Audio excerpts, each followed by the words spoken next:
The chamber reeks of sweat, pus, and incense. Curtains are drawn to shut out the winter chill, yet cold still seeps through the cracks of Whitehall Palace. The fire hisses, but even its warmth cannot chase the ice from your marrow. You lie in your great bed, a monument of velvet and oak. Once, it was the seat of your pleasures, a stage for lovers and triumphs. Now it is a coffin that refuses to close. Your body is swollen, grotesque. Your leg ulcer weeps through its wrappings, filling the air with a stench that no perfume can disguise. Breathing feels like drowning. Courtiers whisper beyond the shadows. Priests mutter prayers they dare not speak too loudly. None will say it, for it is treason to predict the death of the king. But you know the truth. You are Henry Tudor, Henry VIII, King of England, Lord of Ireland, Breaker of Rome, and you are dying. It is January 1547. Nearly 38 years have passed since you first wore the crown. You came to power as a radiant youth, a figure of beauty and brilliance. You will leave it as a swollen tyrant, a man undone by his own body and ambition. England itself has been torn apart by your will. The church shattered,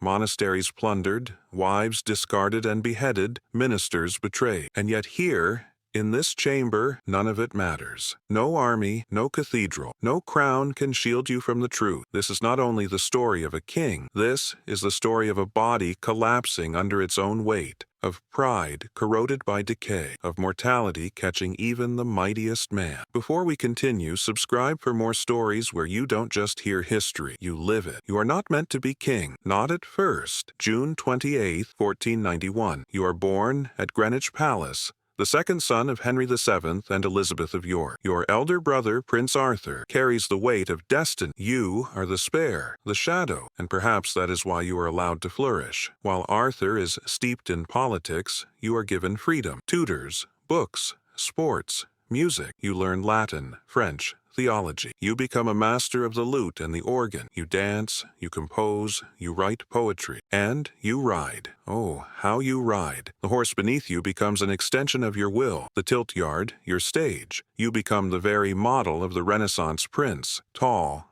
broad, golden-haired, a figure of both grace and power. When Arthur dies suddenly at 15, fate twists. The crown, once meant for another, turns its gaze upon you. At 17, your father dies. You ascend the throne. The kingdom gasps. Here is no tired, worn monarch. Here is youth incarnate, handsome, athletic, radiant with life. Ambassadors write in wonder of you, declaring you the most magnificent prince in Christendom. Your coronation is a blaze of color and music. Trumpets echo through Westminster. Tapestries flutter in the breeze. The people roar with joy. You are their golden king. But golden light, when it burns too fiercely, casts long shadows. The kingdom gasps. Here is no tired, worn monarch. Here is youth incarnate, handsome, athletic, radiant with life. Ambassadors write in wonder of, declaring you the most magnificent prince in Christendom. Your coronation is a blaze of color and music. Trumpets echo through Westminster. Tapestries flutter in the breeze. The people roar with joy. You are their golden king. But golden light, when it burns too fiercely, casts long shadows, and as the years pass, doubt festers. You remember your father's throne was won through blood, through the chaos of civil war. You know the danger of weak succession. A daughter cannot secure the crown. You need a son. But Catherine grows older. Her womb fails. You begin to see her not as wife, but as obstacle. And then temptation enters your court. Anne Boleyn. She is no passive court beauty. Dark eyes, sharp wit, a tongue that cuts as keenly as her smile enchants. She refuses to be your mistress, dares to deny you, and that denial only inflames your hunger. She whispers promises of sons, of heirs, if only you will make her queen. But Catherine still sits upon the throne, and Rome will not allow her removal. The Pope denies your petitions, your appeals.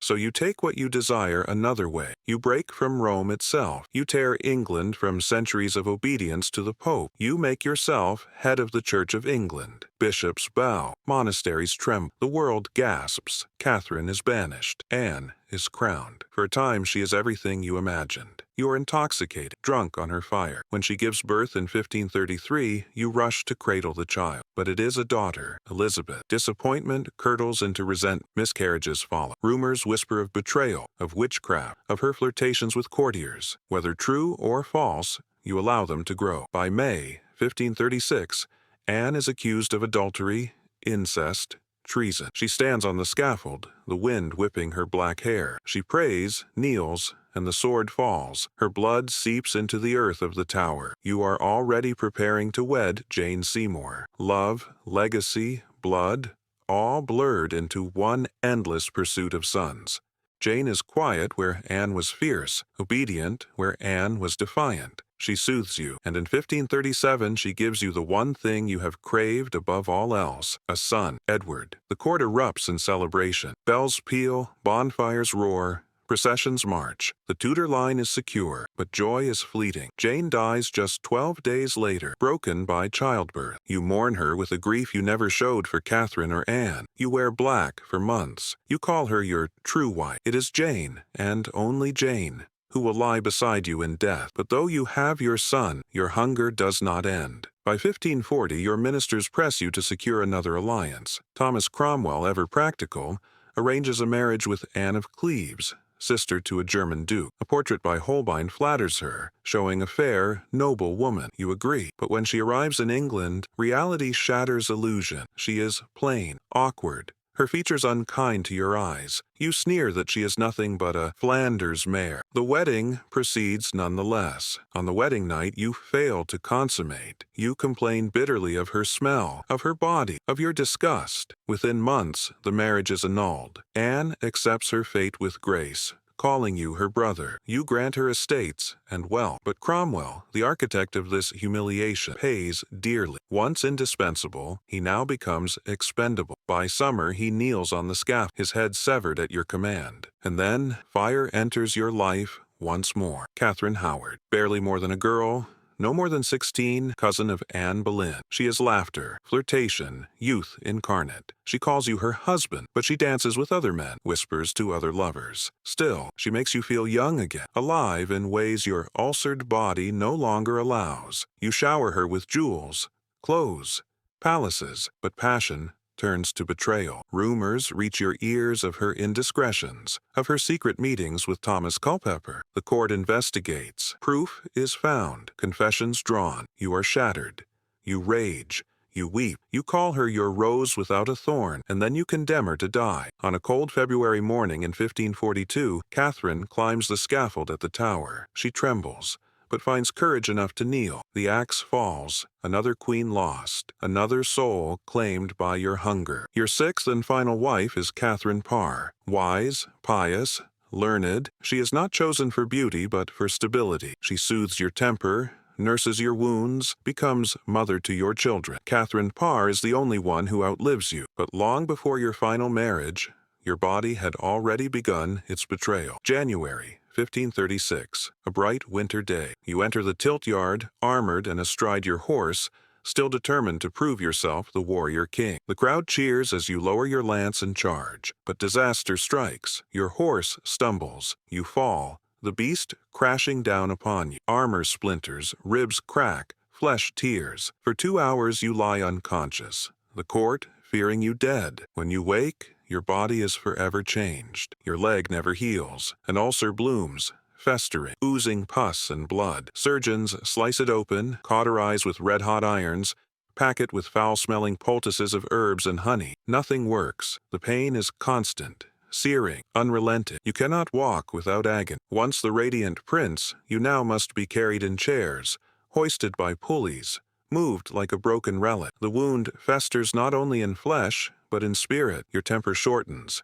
Your paranoia grows. The cheerful, athletic king is gone. In his place stands a tyrant swollen with rage and fear. The man who once danced and sang now signs death warrants with cold indifference. Thomas More, executed for refusing to swear loyalty to your supremacy over the church. Anne Boleyn, your passion turned to blade. Thomas Cromwell, once your architect, now your victim. Countless monks, priests, nobles, martyrs, burned, beheaded, broken. The monasteries fall, their stones carted away, their treasures melted into coins for your coffers. Sacred halls that once echoed with chants now stand silent, their gardens trampled by soldiers. England bends beneath your will, yet you are never satisfied. You build palaces, but fill them with shadows. You dine in splendor, but taste only bitterness. You once sought love, now you demand obedience.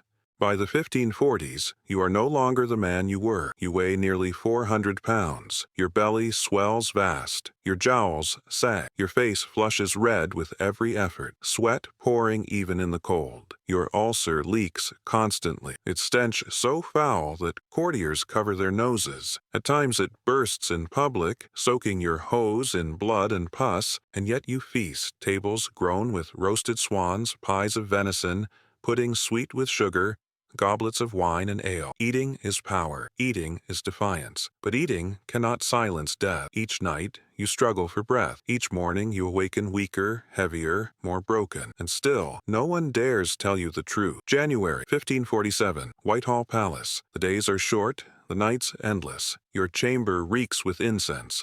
An attempt to mask the rot of your body. Servants shuffle silent. Priests hover with their oils. Courtiers whisper at the edges. You drift in and out of fevered dreams. You see Catherine of Aragon, steadfast, betrayed. Anne Boleyn, accusing, her neck bleeding. Jane Seymour, pale and ghostly, holding the son you fought so hard for. Catherine Howard, trembling, whispering forgiveness. Your chest tightens. Each breath is a battle. You ask for no rights. Pride, fear, perhaps denial. You do not summon God. The law is clear. The king must ask, and you do not. On the night of January 27th, silence falls heavy in your chamber. Courtiers kneel in prayer. Your body heaves, gasps, rattles. At 2 in the morning, you exhale one final time. Henry Henry VIII, is dead. You are 55, king for nearly 40 years, a man who bent a kingdom to his will, and yet now, you are still. Panic grips the court. Your death must be concealed until the succession is secure, for treachery waits for weakness, and England is not safe. Your massive body is sealed in a great coffin of lead, yet still fluids seep out as it is carried toward Windsor. Legend whispers of dogs licking the spillage, of divine punishment, of the hounds of hell claiming you. You are laid to rest beside Jane Seymour, the wife who gave you a son. Not Catherine, not Anne, not the others. Only Jane. You leave behind a fractured kingdom, a boy king too young to rule, a daughter, Mary, with fire in her soul, another daughter, Elizabeth, waiting with sharp eyes and sharper mind. You leave behind a church forever sundered from Rome, monasteries broken, saints burned, martyrs made. You leave behind your name, Henry VIII, a name that will echo through centuries, glorious, horrifying, magnificent, terrible, the golden prince who became the bloated tyrant. What is power worth when the body rots beneath it? You spent your life chasing suns, chasing glory, chasing immortality carved in stone, and yet what lingers in memory is not your strength, but your cruelty, not your palaces,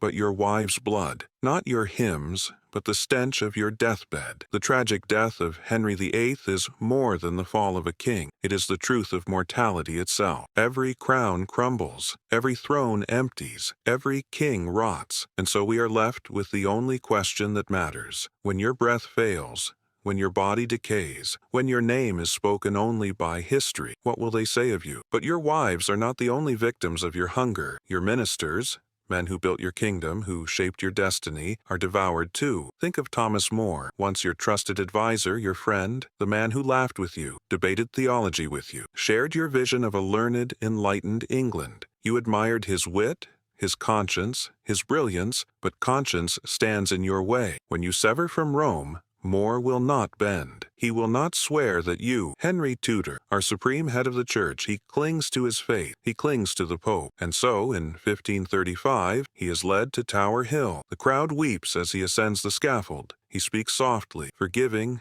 faithful to the last. The axe falls. The people gasp. A friend becomes a martyr. A conscience becomes a casualty. Then Cromwell, Thomas Cromwell, the man who engineered your break from Rome, who filled your treasury with monastery wealth, who forged alliances across Europe. For a time, he is indispensable, but power breeds envy. His enemies whisper. His failures, like Anne of Cleves, enrage you. And so, in 1540, Cromwell too kneels before the axe. You sip wine as the blade falls, already planning your next move. Your kingdom becomes a machine of blood. Heads roll, monasteries crumble, fires burn. England is reshaped in your image, not through reason, but through terror. The monasteries had stood for centuries, sanctuaries of prayer, learning, refuge. Their walls echoed with chants, Their libraries brimmed with manuscripts, their fields fed the poor, but to you they are obstacles. To you they are wealth locked away from the crown. And so you unleash your commissioners. They storm into abbeys, rifling through treasures. Relics are mocked as superstition, chalices melted into coin, icons smashed. Monks and nuns scatter, some pensioned off, many cast into the streets, left to starve. The people watch in horror as sacred places fall silent. Roofs collapse, bells are torn down, cloisters echo with nothing but wind. You walk through these ruins and see not desecration, but triumph, power. But behind your back, whispers rise. Some call you God's anointed, others call you Antichrist. By the 1540s, your body is a kingdom in revolt. Each morning begins not with glory, but with shame. Servants enter your chamber bearing cloths, ointments, bandages. They lift you carefully, for your weight crushes even the strongest men. They strip away linens soaked in pus and blood. The stench is suffocating, sweet and rotten all at once. A surgeon kneels, pressing fingers into the ulcer on your thigh. You groan, curse, sometimes strike out in rage. The wound is lanced, foul fluid draining into bowls. The surgeon's face pales, but he dares not flinch. Poultices are applied, bandages wrap, perfumes sprinkle. It changes nothing. Tomorrow, the ritual will repeat. Your courtiers endure this spectacle daily. They bow, smile, flatter, pretending not to notice the stench, but in their hearts they recoil. The golden prince they once adored is gone. In his place, a swollen tyrant who reeks of death, and still they dare not speak. Your temper, once quick but recoverable, has become volcanic. One moment you are charming, laughing, composing verses for your lute. The next, your face darkens, your fist slams the table, your voice roars like thunder. Courtiers tremble, knowing a misplaced word could mean the tower. Even your wives live in fear. Catherine Howard trembled before your rages. Catherine Parr once nearly fell into ruin when her religious discussions aroused your suspicion. Only quick thinking and careful flattery saved her from joining the others on the scaffold. You are feared more than loved. Even your children approach you cautiously, knowing your moods shift like the wind. Yet beneath the rage lies fear. Fear of betrayal, fear of mortality, fear that despite all your efforts, your dynasty may crumble. For Edward is still a child, fragile, sickly. What if he dies? What if all this blood, all this struggle has been for nothing? The thought gnaws at you. The last years of your reign are a slow collapse. You seldom ride, you seldom walk. Your throne must be fitted with mechanisms to help you rise, for your bulk makes even standing a task of agony. You dress in layers of velvet, fur, and gold, hiding the rot beneath splendor. But beneath the jewels, beneath the brocade, your body festers. Your servants whisper that when you die, your coffin will burst. You gorge still, meat piled upon meat, goblets of ale, pastries dripping with sugar. But food no longer brings joy. It only feeds the monster your body has become. Your mind, too, falters. Paranoia deepens. Shadows seem filled with enemies. You order spies, arrests, executions. The tower never sleeps. At times you are lucid. At times, you recall the golden youth you once were, the laughter of hunts, the glory of jousts, the songs you composed. But those memories feel like someone else's life. You are no longer Henry the Magnificent. You are Henry the Monstrous. January 1547. The cold seeps deep into Whitehall. Frost crawls across windows. The Thames lies frozen, and within your chamber the fire struggles against the draught. You lie swollen in your bed, your breaths shallow, your chest rattling. Priests wait, anxious to give you last rites. But the law is cruel. The king must ask, and you do not. Perhaps pride silences you. To ask is to admit defeat, to admit guilt, to admit mortality. Perhaps fear silences you. For what awaits you beyond this world? The faces of your wives bloodied and accusing, the monks cast into the cold, the martyrs burned. Your courtiers kneel in silence, waiting for a word that never comes. You drift in and out of fevered dreams. Sometimes you are young again, astride your horse,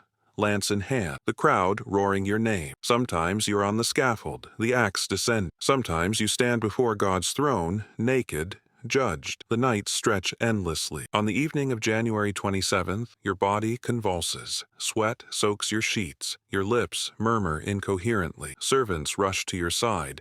Priests press closer. Midnight passes. At last, Near 2 in the morning, your chest rises one final time, then falls. The silence is total. The golden prince is no more. The bloated tyrant is no more. Henry Tudor, Henry VIII, King of England, is dead. The court moves swiftly. Your death must be hidden until Edward's succession is secured. Treachery breeds in uncertainty, and England cannot afford weakness. Your massive body is enclosed in a lead-lined coffin, sealed tight. Yet even lead cannot contain you. On the slow journey toward Windsor, the coffin leaks. Legend whispers of dogs seen lapping at the spillage, priests muttering of divine judgment, the hounds of hell claiming their due. At last, you are interred at St. George's Chapel in Windsor, beside Jane Seymour, the wife who gave you the son you crave. Not Catherine of Aragon, who loved you with dignity. Not Anne Boleyn, who dazzled you with fire. Not Catherine Howard, who made you feel young again. Not Catherine Parr, who soothed your final years. Only Jane, the quiet one, the one who gave you Edward, the one who died to fulfill your dream. What is the worth of a crown when the flesh beneath it decays? You sought to master history, to bend it to your will, to carve your dynasty into eternity. Yet your body betrayed you, your mind betrayed you, your own hunger devoured you. In the end, you left behind not immortality, but infamy. Your palaces crumble, your treasures fade, your feasts are forgotten. What remains is the blood on your hands, the fear in your people's eyes, the stench of your deathbed. This is the tragedy of Henry VIII, that the man who once shone like the sun ended as a shadow, a bloated corpse, a cautionary tale. But perhaps the tragedy is not his alone, for it is the tragedy of us all. Pride blinds, power corrupts, flesh decays, every crown crumbles, every throne empties, every king rots. And so the question lingers, whispered across centuries, reaching even to us. When death comes, when your breath falters, when your name is spoken only by those who come after, what will they say of you?